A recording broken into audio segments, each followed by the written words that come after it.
오늘 본문은 만 2년 후에라는 문장으로 시작합니다.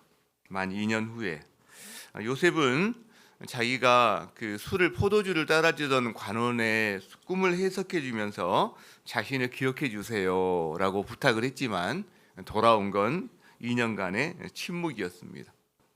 여러분, 우리가 흔히 선을 행하고 또 믿음으로 하나님과 함께 잘 살고 있으면 하나님이 내 삶에 뭔가 즉각적인 응답, 즉각적인 보상을 해주셔야 된다고 생각합니다. 하지만 하나님은 때로 침묵으로 응답하시는 때가 있습니다. 긴 침묵으로. 여러분, 그러나 그 잊혀진 2년은 하나님이 요셉을 잊어버린 시간이 아니라 하나님을 잊지 않으시고 오히려 요셉이 그 시간이 훈련받는 어떤 시간이었다는 것을 우리는 분명히 압니다. 자, 만 2년 후에 드디어 일이 일어나기 시작하죠. 바로가 꿈을 꿉니다. 내용을 우리 읽었죠. 나일강의 살찐소와 그 다음에 야윈소, 무성한 어떤 토실토실한 이삭과 마른 이삭, 그 꿈을 꿉니다. 왕은 굉장히 고민을 합니다. 괴로워합니다. 그러나 애굽의 점술사들은 이를 해석하지 못해요. 이때 포도주를 맡았던 관원장이 과거 감옥에서 요셉과 했던 어떤 기억들을 되살려내고 요셉을 추천합니다. 그렇게 해서 요셉은 갑작스럽게 다 의관을 정제하고 왕 앞에 서게 되는 거죠. 그리고 이제 바로왕 앞에 서서 네가 꿈 해몽을 잘한다며, 그럴 때 요셉은 저에게 그 능력이 있는 게 아니라 하나님께 있지요 라고 말하면서 꿈 해석을 합니다. 두 꿈은 하나인데 7년의 풍년과 7년의 흉년이 올 것이다 라고 설명하는 거죠. 그래서 재미있는 것은 꿈만 해몽하지 않는다는 거예요. 거기서 이 위기 상황을 어떻게 헤쳐나갈 수 있는지까지 정말 어떻게 그 자리에서 그 이야기를 할 수 있지 싶을 정도로 국가적인 위기 상황 속에서의 대처 방안까지 이야기를 한다는 거예요. 바로와 신하들은 이 요셉의 명철함에 감동되어서 그를 이집트 전역을 다스리는 총리로 세웁니다. 여러분, 이 내용이요, 역전의 은혜입니다. 역전이 일어나는 거죠. 이집트 감옥에서 평생을 썩을 수밖에 없는 요셉이에요. 지금 감옥에 몇 년 있는지 모르겠어요. 노예 생활과 그 다음에 감옥 생활 총 합쳐서 13년이거든요. 2년이 아닙니다. 지금 전체로 하면 13년이에요. 그런데 감옥에 있던 그 사람이 갑자기 감옥을 나오더니 감옥에서 해방될 뿐만 아니라 그냥 관직을 얻는데 그것도 5급 이런 것도 아니고 총리가 되는 거죠. 왕 밑에 사람이 되는 거죠. 감히 상상할 수 없는 역전입니다, 여러분. 여러분, 이건 로또 막 100번 맞은 것보다 더할 것 같아요. 로또 100번 맞은 것보다. 근데 이것은 로또 같은 행운이었을까요? 아니라는 거예요. 여러분, 그는 지금 몇 년을 보냈다고 그랬죠? 노예로, 그리고 죄수로 13년의 시간을 보냈어요. 근데 그 시간이 카이로 유학 시간이었습니다. 카이로. 그가 있는 학교는 감옥이었어요. 근데 그 감옥이 카이로의 집현전이었어요. 집현전. 이 요셉이 어떻게 그 당시 석학들을 만날 수가 있습니까? 그러니까 그는 가만히 앉아 있고 하나님께서 세계 최고의 석학들을 계속 보내주셔서 개인과외 받은 거예요. 그 감옥에서 그는 그곳에서 정치, 경제, 그 다음에 행정, 심리학, 그 다음에 또 자기 처지가 그런 상황이니까 낮은 사람들의 마음을 살피는 훈련까지 그곳에서 다 받게 되었다는 거죠. 실제로 앞이 보이지 않는 불안과 공포도 있었지만 오히려 그것 때문에 그는 하나님과 동행하는 삶, with God, 하나님 앞에 사는 삶, before God, 하나님의 섭리 아래 사는 삶, under God, 그 삶을 훈련할 수 있었다는 거예요. 여러분, 정말 놀라운 일이에요. 우리 아이들도요, 유학 가서 개고생하면 정신 차리거든요. 하나님만 붙들거든요. 여러분, 지금 이런 시간처럼 저는 느껴지는 거예요. 이 시간이. 요셉을 보면서 우리는 알게 됩니다. 우리의 삶이 내가 생각하는 것보다 지금 뭔가 감옥 같은 고난의 삶이라 할지라도 여러분, 우리는 그것이 뭔가 내 인생이 낭비되는 거 아니야? 이렇게 생각할지라도 전혀 낭비가 아니라는 거예요. 그게 하나님의 개인과의 시간일 수 있다라는 거죠. 감옥이 없다면 총리도 없습니다. 없는 거예요. 오늘 말씀에서 우리는 여러모로 이 역전의 은혜를 우리가 경험하게 되는데, 역전의 은혜가 나타난 장면 세 가지를 좀 나눠보려고 합니다. 자, 첫 번째는요, 왕과 제수예요. 당시 최고 권력자잖아요. 왕은 모든 걸 가졌어요. 근데 이 꿈 하나 때문에 그는 번민하고 잠을 못 잡니다. 근데 그 번민을 해결해 준 사람은 누구냐? 죄수 청년이에요. 자, 둘 중에 진짜 평안을 누리는 사람은 누구입니까? 왕입니까? 이 죄수 청년입니까? 죄수 청년이라는 거죠. 왕은요, 평안을 잃어버립니다. 그 평안을 찾아주는 사람이 한 죄수 청년입니다. 여러분, 우리는 성공하고 싶어 합니다. 그리고 그 성공에 점점 큰 성공을 하고 싶어 하는데, 성공의 사다리 끝에 누가 있냐면 바로가 있어요. 이게 이 세상에서 누리는 가장 큰 성공의 꼭대기가 바로입니다. 그가 차지한 것도 아닙니다. 그냥 주어진 거죠. 그렇기 때문에 우리는 바로처럼 되고 싶어 해요. 왜 그러냐면 성공을 많이 할수록 내가 더 안전해질 거야, 내가 더 평안을 누릴 거야, 이렇게 생각한다는 거죠. 여러분, 그래서 우리는 성공의 사다리를 오르기 위해서 노력합니다. 명문대학, 대기업, 전문직, 멋진 외모, 완벽한 연애, 그리고 완벽한 결혼, 이런 것들을 우리는 갈망합니다. 그것들이 우리가 갈망하는 바로일 수 있어요. 자, 그러면 그걸 다 얻었다고 해봅시다. 그럼 평안할까요? 안전할까요? 그럴 것 같지만 그렇지 않습니다. 바로를 보면 아는 거예요. 바로처럼 다 가진 사람은 세상에 한 명밖에 없어요. 딱 바로 한 명밖에 없어요. 바로처럼 다 가진 사람. 근데 그는 평안이 없습니다. 불안합니다. 여러분, 하나님이 아닌 세상의 것들은요, 다 가져도 우리에게 그것을 평안을 줄 수 없다는 것을 분명하게 알게 된다는 거죠. 그런데 아무것도 없는 죄수 청년이 평안이 있는 거예요. 왜 그럴까요? 평안은 소유가 아니라 관계이기 때문에 그래요. 딱 하나만 보면 압니다. 여러분, 아기들은 아무것도 가진 게 없어요. 근데 엄마 품에 있는 아기는 평안을 누립니다. 이 관계 때문에 그런 거거든요. 절벽에 위태위태하게 지어진 새 둥지 속에서도요, 어미 품 안에 있는 그 아기 새는 평안을 누리는 거죠. 자, 또 하나, 문제를 진짜 해결하고 그 다음에 그것을 다스리는 사람은 누굽니까? 왕입니까? 이 한 청년입니까? 여러분, 원래 왕이 문제를 해결할 수 있는 힘이 있는 거거든요. 다스릴 수 있는 권한이 왕에게 있는 거거든요. 그것을 위해서 신하들이 있고 수많은 지혜자와 석학들이 그 주변에 있는 거거든요. 그러니까 바로는 자기의 문제를 해결하기 위해서 자기 힘을 다 동원합니다. 자기 신하들 동원합니다. 점술가, 현자 다 동원합니다. 지금으로 말하면 각종 전문가, 경제 전문가, 심리 전문가, 행정 전문가 다 동원합니다. 그러나 자기의 불안을 해결하리라고 생각했던 그 사람들은 자기 불안을 해결하지 못합니다. 왜 그러냐? 인생의 근원적인 질문 앞에서 세상 지혜는 무력하기 때문에 그래요. 이런 작은 문제는 해결이 가능하죠. 그러나 근본적인 문제는 세상 지혜로 해결이 안 됩니다. 여기에 역전이 있습니다. 세상은 말해요, 우리한테. 너 성공해야 해. 너 성공하면 너 그만큼 안전해질 수 있어. 너 많은 소유를 가지면 너 그만큼 평안을 누릴 수 있어. 그런데 실제 바로를 보니까 가장 성공한 바로는 무력해요. 오히려 아무것도 없는 죄수 청년에게 소망이 있어요. 왜 그러죠? 아이가 엄마 품에 있듯이 그가 하나님 품에 있기 때문에 그래요. With God 때문에 그렇다는 거죠. 하나님의 지혜가, 세상 지혜가 아닌 하나님의 지혜가 부어지기 때문에 그렇다는 거예요. 여러분, 그렇기 때문에 진짜 능력, 진짜 역전은 능력이 부족한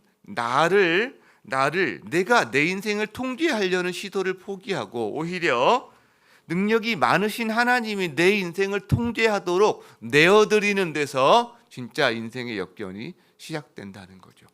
요셉이 그 대표적인 사람인 거예요. 아무것도 갖지 않았지만 그는 하나님께 자기의 통제권을 내어준 사람이었다는 거죠. 여러분, 이 역전의 은혜를 누리는, 그리고 그렇게 준비되는 또 우리 자녀들 되기를 축복합니다. 자, 역전의 은혜가 나타나는 장면이 하나가 더 있어요. 내가 따라합니다. 내가 아니라 하나님께서. 자, 왕은 요셉을 불러서 기대하면서 묻습니다. 네가 해몽을 잘한다면서, 그런 능력이 많다면서 물어요. 그때 요셉이 하는 대답이 의외입니다. 내가 아니라 하나님께 있어요. 이런 대답을 해요. 이거를 여러분 세 번역으로 한번 같이 읽어봅시다. 시작. 저에게는 그런 능력이 없습니다. 임금님께서 기뻐하실 대답은 하나님이 해주실 것입니다. 여러분, 왕은 너한테 능력이 많다며 불렀는데 요셉은 저에게 있는 게 아니에요. 그 능력은 하나님께 있는 거예요. 이렇게 대답한다는 거죠. 여러분, 이것이 우리 기독교가 말하는 역설이에요. 세상은 너의 능력을 드러내라, 너의 능력을 증명해라 이렇게 말하지만, 복음은 네가 너의 무능을 인정할 때 하나님의 능력이 너를 통해서 일하신다, 이렇게 말한다는 거예요. 여러분, 요셉이 흉리가 된 것은 똑똑해서가 아닙니다. 그가 하나님의 능력을 드러내는 사람으로 적합했기 때문에 그렇다는 거예요. 요셉이 똑똑해서가 아니라는 거예요. 그러니까 우리 삶의 진정한 역전은 내가 똘똘해지는 것이 아니라, 내한테 무슨 재능이 많아지는 것이 아니라, 여러분, 하나님의 은혜가 나를 통해서 드러날 때 인생의 역전을 경험하게 된다는 거죠. 내가 아니라 하나님이 하신다는 거예요. 세상은 너 뭐 잘해? 너 스펙이 뭐야? 맨날 이거 묻죠. 그래서 우리는 여기에 매달리죠. 스펙 하나 쌓으려고, 자격증 하나 따려고 죽을 힘을 다하죠. 그러나 여러분, 세상이 여러분에게 너 스펙이 뭐야 물을 때 요셉처럼 대답할 수 있습니다. 내 실력도 준비되어 있지만, 그러나 하나님이 이 일에 지혜를 주실 거예요. 하나님의 능력이 이 일을 통해 나타날 거예요 라고 당당하게 우리는 말할 수 있다는 거죠. 그런 사람이 세상에서 대체 불가능한 사람이 됩니다. 세상에 스펙이 좋은 사람은 널려 있거든요. 자, 바로는 요셉의 대답을 보고 감탄을 합니다. 어떻게 감탄하죠? 38절 이렇게 말해요. 이와 같이 하나님의 영에 감동된 사람을 우리가 어찌 찾을 수 있으리요. 여러분, 왜 이렇게 감탄을 하냐면 요셉이 해몽을 기막히게 했기 때문에 그럴까요? 해몽 기막히게 했죠. 근데 그 해몽이 그냥 좋은 말만 갖다 붙인 거면 어떻게 할 건데요? 여러분, 해몽을 기막히게 한 건 맞지만 그 해몽이 와 진짜 그렇겠구나라고 인정된 것도 정말 놀랍지만, 또 하나 더 놀란 것은 그 결과가 지금 뭐냐면 7년의 풍년과 7년의 그다음에 흉년이거든요. 그리고 이 흉년은 풍년을 다 잡아먹고 이 나라가 망가진다고 그랬거든요. 이제 문제는 해몽이 문제가 아니라 이 문제를 어떻게 대처할지가 문제가 된 거예요. 이 나라가 지금 망하게 생겼어요. 근데 그 자리에서 그 나라가 망하지 않을 국가적인 위기 관리 시스템을 바로 제안을 한다는 거죠. 제안을 한다는 거죠. 여러분, 온 석학들이 몇 년에 걸쳐 모아도 할 수 있을까 없을까만한 제안을 그 자리에서 요셉이 한다는 거죠. 즉 국가적인 경영의 능력을 가진 것이 요셉에게서 보여지고 있다는 거예요. 그러니까 깜짝 놀라는 거예요. 거기 있는 모든 사람들이. 세상은 스펙과 자격증을 요구하지만 여러분, 그리스도인들에게 진짜 세상이 요구하는 것은 한 가지가 더 있는 거예요. 영성이 필요한 거예요. 실력만이 아니라 영성, 이 지혜가 필요한 거라는 거죠. 하나님의 지혜인 영성. 여러분, 토익 점수, 수많은 자격증 널려 있습니다. 세상에 다 널려 있어요. 예수교의 점술가들도 전문가들도 다 갖고 있는 스펙이에요. 근데 그 스펙을 가지고 하나님의 지혜로 진짜 적소에 이것을 어떻게 사용할 수 있을지를 말할 수 있는 사람은 많지 않다는 거예요. 그러니까 하나님은 단순히 여러분이 취업을 하거나 그냥 월급을 받는 것을 넘어서서 여러분이 속해 있는 공동체를 살리는 사람으로 하나님이 여러분을 사용하고 싶어 하신다는 거죠. 여러분의 전공, 여러분의 업무, 여러분의 공부가 하나님 나라를 위한 그런 통로로 사용되기를 바라신다는 거죠. 여러분, 그래서 바로는 요셉의 명철함에 놀래서 그를 총리로 세운 거예요. 그가 하버드 MBA 나와서 세운 게 아니라는 겁니다. 여러분, 요셉의 MBA는 어디였어요? 그 구덩이였어요. 구덩이. 형들에게 팔린 구덩이. 요셉의 도서관은 어디였어요? 그 감옥이었어요. 그리고요, 보디발의 집이었어요, 여러분. 13년의 학업을 어디서 했느냐? 구덩이에서, 노예로, 그리고 어디에서? 감옥에서. 게다가 하나님은 개인과에 시켜줬다고 그랬잖아요. 개인과에. 놀랬더라고요. 제가 요셉이 13년을 생각, 저는 2년 생각하다가 2년이 아니지 13년이구나. 2년. 28살에 술관원을 만난 거예요, 여러분. 28살에. 20대를 10대 후반과 지금으로 말하면 고등학교 3년과 20대 10년을 통째로 그는 카이로의 감옥이라는 집현전 속에 있었던 거예요. 게다가 요셉은요, 자기가 억울함을 당해본 사람이에요. 자기가 가장 바닥을 경험한 사람이에요. 그러니까 바닥을 경험한 사람의 마음까지도 헤아리는 사람이 되었다는 거죠. 여러분에게 혹시 기다림의 시간이 있습니까? 여러분, 그 시간을 실력으로 채우세요. 그냥 허비하지 마세요. 그리고 그 시간을 영성으로 채우세요. 실력과 영성으로, 하나님의 지혜로. 여러분, 그러면 그 시간이 여러분을 통해서 하나님이 당신의 나라를 이루시는 사명자로 준비되는 시간이 되리라고 저는 믿습니다. 이 일에 실력과 영성을 채우는 일에 여러분이 사용되기를 축복합니다. 자, 역전의 은혜가 나타난 장면 하나가 더 나타납니다. 이게 어떻게 보면 오늘의 하이라이트 같기도 해요. 기대되시죠? 하이라이트란 말씀이니까. 자, 따라합니다. 므낫세와 에브라임. 요셉이 총리가 된 게 30살이에요. 그리고 그때 왕이 한 제사장의 딸을 아내로 줘서 가정을 이룹니다. 그리고 이제 이 풍년의 7년의 시간 동안 흉년이 오기 전에 두 아들이 태어나요. 근데 그 아들의 이름이 뭐냐면 므낫세와 에브라임입니다. 므낫세의 뜻은 잊었다. 그 다음에 잊었다. 그 다음에 에브라임은 번성케 하셨다. 이 뜻인데, 요셉은 이 아들의 이름을 지으면서 자기 인생, 지난 고난의 고통의 시간을 재해석해냅니다. 어떻게 하느냐? 바로 하나님의 섭리 아래에서 므낫세, 자기 옛날의 과거의 고통을 잊었다라는 거예요. 그리고 나서 에브라임, 번성, 즉 자기가 고통당한 땅에서 하나님이 자기를 축복의 땅으로 번성케 하셨다라고 합니다. 여러분, 이 순서가 중요합니다. 이 순서가. 에브라임은 잊었는데 이건 치유 같은 의미였어요. 치유. 자기 상처가 치유된 거죠. 므낫세는 번성, 열매에 대한 거거든요. 이 순서가 있다는 거예요. 여러분, 치유가 먼저고요. 그 다음에 번성을 얻게 됩니다. 므낫세가 먼저라는 거죠. 하나님은 먼저 우리 상처를 잊게 하시고 치유하게 하신 다음에 비로소 우리 인생의 열매와 번성의 축복을 주신다는 거예요. 왜냐하면 과거의 쓴뿌리가 해결되지 않잖아요. 그럼 열매를 담을 그릇이 깨져 있어요. 새버리는 거예요. 계속 담아주시는데 새버리고 밑빠진 독처럼.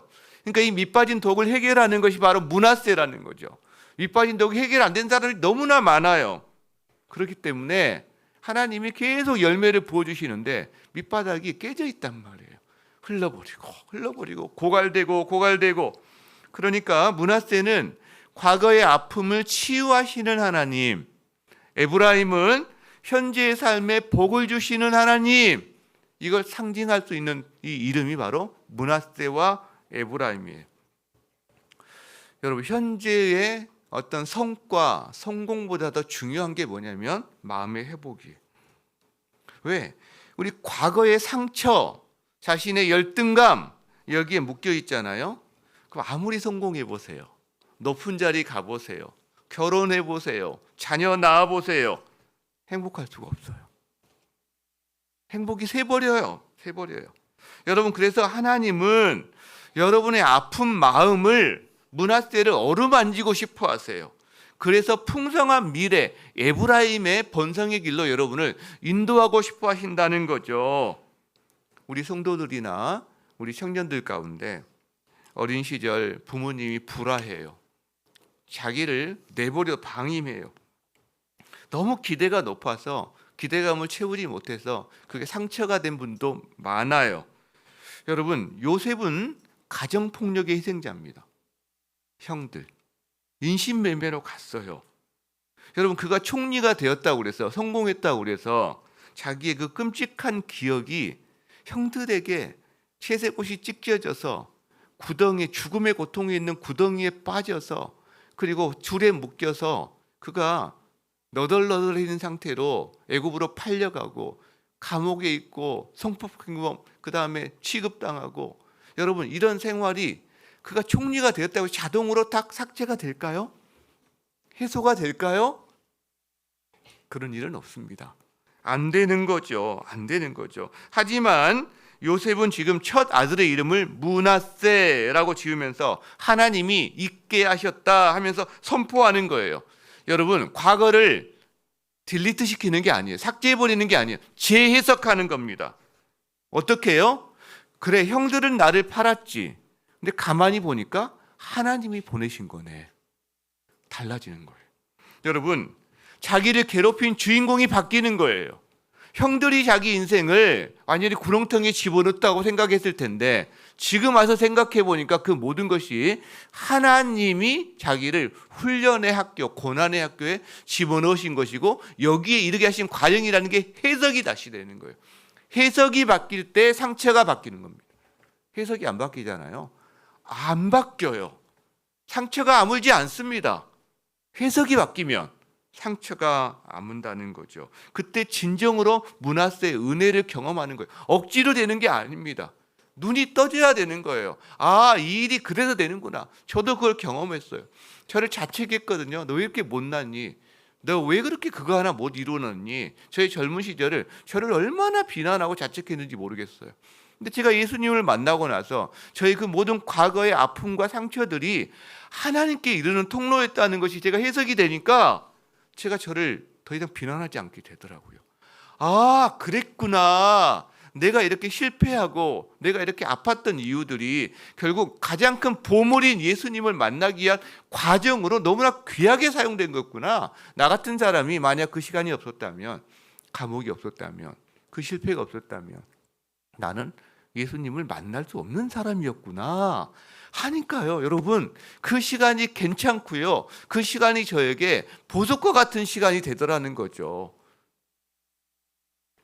여러분의 마음속에 여전히 여러분을 괴롭히는 어떤 기억들이 있습니까? 요셉으로 말하면 형들처럼, 그리고 자기를 괴롭힌 보디발의 아내처럼 여러분 어떤 그런 사람들이 있습니까? 여러분 부모님에 대한 어떤 원망이 있습니까? 여러분, 요셉은 총리가 되었기 때문에 용서한 게 아니에요. 요셉은 자기 인생이 해석이 되니까, 아, 하나님이 내 인생의 아픔보다 더 큰 은혜로 나를 이끄셨구나라는 게 이해가 되니까 용서가 된 겁니다. 이 예배 시간이 여러분의 므낫세의 뿌리가 뽑혀지는 시간이 되기를 바랍니다. 므낫세의 치유가 시작되는 시간이 되기를 축복합니다. 그리고 그 상처가 치유되어서 여러분 안에 에브라임의 그릇이 준비되는 시간이 되기를 원합니다. 밑빠진 독이 아니라 그것이 상처로 딱 정돈된, 그게 더 이상 하나님 보이시는 그 축복이 줄줄줄줄 새버리고 다 어디 갔지? 라고 말하는 인생이 아니라 채워진 인생이 되기를 주의 이름으로 축복합니다. 여러분, 치유가 먼저, 번성이 다음이라는 거예요. 므낫세의 은혜를 구하십시오. 많은 청년들이 과거의 상처 때문에, 많은 성도들이 과거의 상처 때문에 현재의 기회를 놓쳐버린다는 거예요. 여러분 안에 이 므낫세의 열매, 므낫세의 상처가 치유되고 그래서 에브라임의 열매가 맺어지는 이 은혜가 있기를 바랍니다. 과제 하나 드립니다. 여러분, 므낫세 기도, 므낫세 기도. 여러분 하나의 포스트잇이나 종이를 한 장 준비하신 다음에 집에서 나를 괴롭히는 과거의 기억을 쓰시고 거기에 므낫세라고 나벨을 딱 붙여보세요. 그런 다음에 하나님께 올려드립니다. 이 기억이 저를 상처나게 하고 계속 제 그 밑빠진 독이 되지 않게 해주시고, 주님, 하나님의 은혜로 이것을 치유해 주셔서 앞으로 에브라임의 은혜가 제 삶 가운데 부어지게 해주십시오 라고 기도하시기 바랍니다. 이 치유를 경험하는 여러분, 번성의 그릇이 준비되는 여러분 되시기를 축복합니다. 말씀을 마무리하고자 합니다. 여러분, 이 역전의 요셉의 스토리는요, 요셉처럼 성실하면 총리가 되는 거야. 여러분, 이거 성공 신화가 아닙니다. 이 주인공이 요셉 같죠. 근데 진짜 주인공은 누구냐면, 진짜 주인공, 진짜 가장 큰 역전의 승리자는 예수 그리스도예요. 여러분, 가장 위대한 역전의 승리자는 예수 그리스도입니다. 여러분, 그는 십자가라는 곳에서 가장 처절한 패배를 당했습니다. 이 인간 세상에 오신 것 자체가 감옥이었죠. 근데 하나님은 그것을, 십자가를 인류 구원을 위한 가장 위대한 승리로 바꿔 주셨다는 거죠. 그렇기 때문에 요셉을 통해서, 예수를 통해서 우리는 알게 됩니다. 여러분이 만일 감옥 같은 시간, 요셉에게는 그게 13년의 시간이었어요. 여러분이 보내고 있다면, 여러분이 처한 감옥이 깊을수록 하나님이 준비하신 역전의 드라마도 더 드라마틱할 거라는 거예요. 여러분이 경험하는 그 감옥의 시간과 깊이가 여러분 깊을수록 드라마는 더 드라마틱해진다는 거죠. 그래서 여러분의 고난은 낭비되지 않는다는 것, 그 시간이 여러분의 실력과 영성을 채우는 시간이 될 거고, 하나님의 때가 되면, 만 2년 후였잖아요. 만 2년 후에 갈라디아서에서도 때가 이름에 거두리라 그랬잖아요. 하나님의 때가 됐을 때 여러분의 인생을 역전시킬 에브라임의 열매를 준비하시는 줄 믿습니다. 이 은혜가 여러분의 삶에, 특히 이 시대를 살아가는 우리 자녀들, 청년들, 청소년들 삶 가운데 가득하기를 주의 이름으로 축복합니다. 우리 함께 찬양합시다. 아무것도 두려워 말라. 여러분, 감옥에 있어도 두려워하지 마시기 바랍니다. 불안에 떨지 마시기 바랍니다. 주 나의 하나님이 지켜주시네. 함께 하십니다. 그리고 지켜주십니다. 이 은혜로 찬양하며 힘있게 기도자 여러분 나갔으면 좋겠습니다.